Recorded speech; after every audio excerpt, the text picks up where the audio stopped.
मोक्षमार्गस्य नेतारं भेत्तारं कर्म भूभृतां ज्ञातारं विश्वतत्त्वानां वन्दे तद्गुणलब्धये। श्रुतमनिन्द्रियस्य 21। अर्थ श्रुत ज्ञान मन का विषय है। श्रुत ज्ञान विषयक जो अर्थ है वह श्रुत है। सूत्र को कहने का प्रयोजन, मन अनवस्थित है इसलिए वह इंद्रिय नहीं। इस प्रकार जो मन के इंद्रियपने का निषेध किया है सो यह मन उपयोग का उपकारी है या नहीं। मन भी उपकारी है क्योंकि मन के बिना स्पर्शादि विषयों में इंद्रियां अपने अपने प्रयोजन की सिद्धि करने में समर्थ नहीं होती, तो क्या इंद्रियों की सहायता करना ही मन का प्रयोजन है या और भी इसका प्रयोजन है? यह बात इस सूत्र के द्वारा कही गई है। सर्वार्थ सिद्धि 301।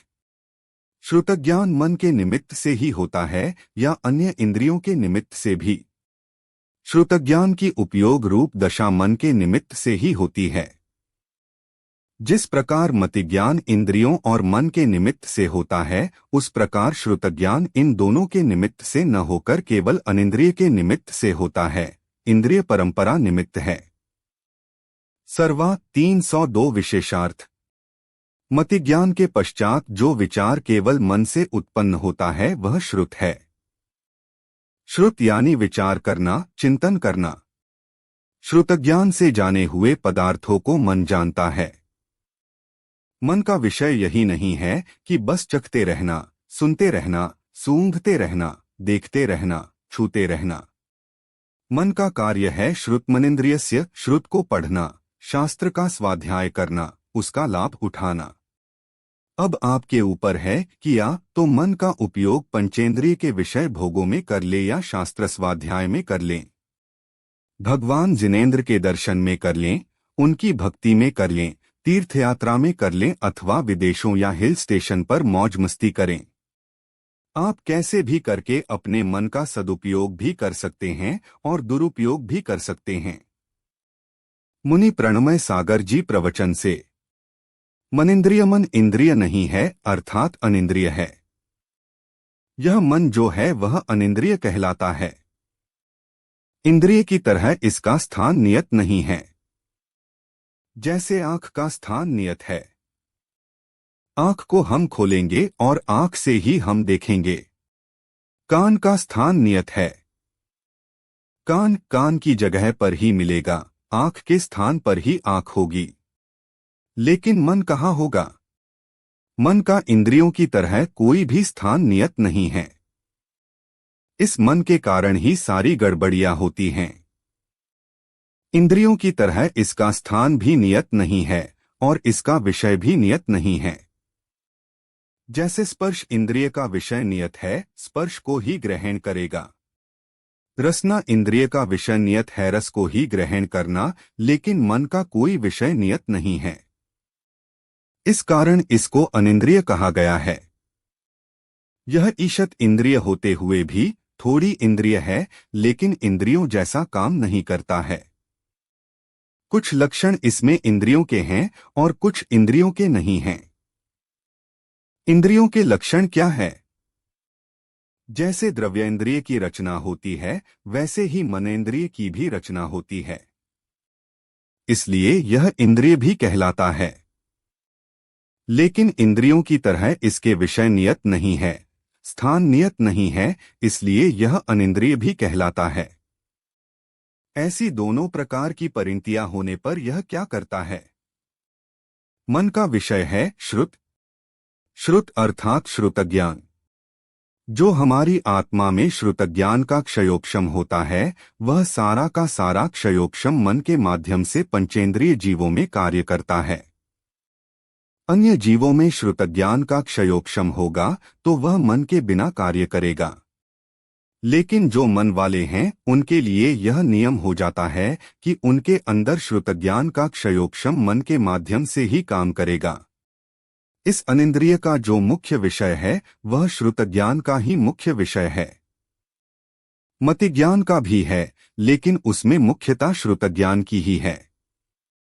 सुनकर जो हमें उपलब्ध होता है वह भी श्रुत कहलाता है। श्रुत का अर्थ है सुनना। सुन करके जो हम मन के माध्यम से अनेक प्रकार का ज्ञान अपने अंदर अर्जित करते हैं, वह श्रुत ज्ञान इसी मन का कार्य होता है। जैसे किसी ने कहा, इस कमरे के बाहर जाओ, वहां पर जाकर एक घड़ा मिलेगा, वह उठाकर ले आना। आपने इतना सुना, घड़े को उठाकर लाना है। आप वहां गए, वहां जाकर आपने देखा वहां पर बहुत सारे घड़े रखे हुए हैं। आपने उनमें से एक घड़ा उठा लिया। कौन सा घड़ा उठाया? यह विचार जो आपके अंदर आया, वह आपके मन के माध्यम से आपके अंदर आया। किस लिए उठाना है? क्योंकि हमसे कहा गया है वहां से घड़ा उठाकर लाओ। तो आपके मन में यह विचार आएगा कि हमसे यह घड़ा लाने के लिए इसलिए कहा गया होगा जिससे कि इस घड़े का उपयोग यहाँ पर रहने वाले लोग कर सकें। यह विचार जो आपके मन में आया वह सारा का सारा श्रुत ज्ञान है। कुछ सुनने के बाद अपने आप अन्य पदार्थ की ओर हमारे विचारों का चले जाना, यह मन का विषय होता है।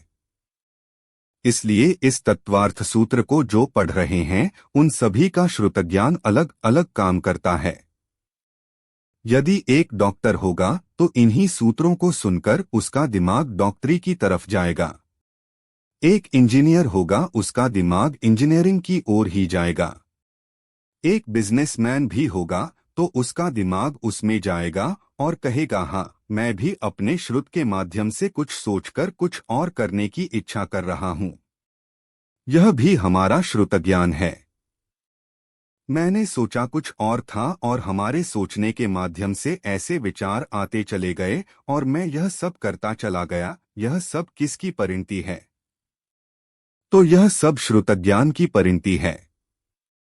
यह सारा का सारा श्रुत ज्ञान सभी जीवों में अलग अलग उनके मति ज्ञान के अनुरूप भी कार्य करता रहता है। जैसा वे देखते हैं, पढ़ते हैं, सुनते हैं, उनके पास में जिस तरह की बाहरी उपलब्धियां होती हैं, उस उपलब्धि के अनुसार वह श्रुत ज्ञान भी काम करता चला जाता है। मन के विचार भी उसी रूप में आते चले जाते हैं। एक योगी होगा तो इन सूत्रों को पढ़कर अपने योग के विषय को ढूंढेगा। वह सोचेगा कैसे हम इनका उपयोग योग में कर सकेंगे। 5 इंद्रियों के विषय हैं। इंद्रियां तो मन की मांग करती ही नहीं हैं।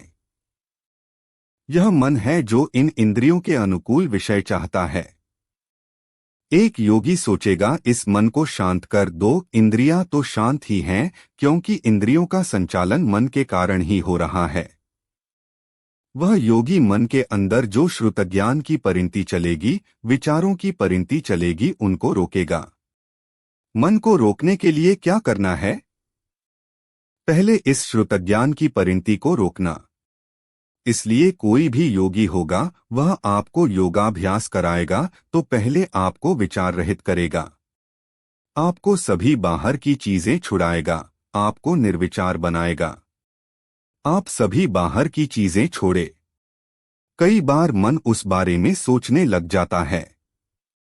पहले आप उन चीजों को छोड़ करके बैठेंगे तो आप अपने मन को शांत और स्थिर कर पाएंगे, क्योंकि मन का जो विषय है वह अगर उसको मिलेगा तो वह तो उछलेगा। मन का विषय अगर उसको नहीं मिलेगा तो वह शांत हो जाएगा।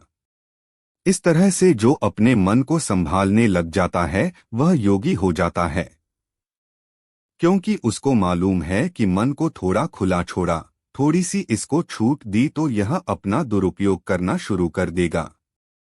इंद्रियों के दुरुपयोग को संभालते रहने का नाम ही है अपने आप से जुड़ना। यह योग की पद्धति है जो इन सब सूत्रों से ही चलती है। श्रुत ज्ञान का उपयोग कम से कम करना। ज्यादा कुछ मन सोचे नहीं। जितना दिख रहा है उतना देख, जितना सुनने में आ रहा है उतना सुन, जितना परोसा जा रहा है उतना ही चख, इसके अलावा अन्य कुछ नहीं सोचना है। ऐसा जब मन की परिणति में आ जाता है तो वह मन भी शांत हो जाता है। इसलिए अनिंद्रिय को श्रुत ज्ञान का विषय कहा है और इनका उपयोग भी योगों के सूत्रों में होता है। तत्वार्थ सूत्र अध्याय 2 सूत्र 21 मन का विषय की व्याख्या पूरी हुई। जिनवाणी माता की जय।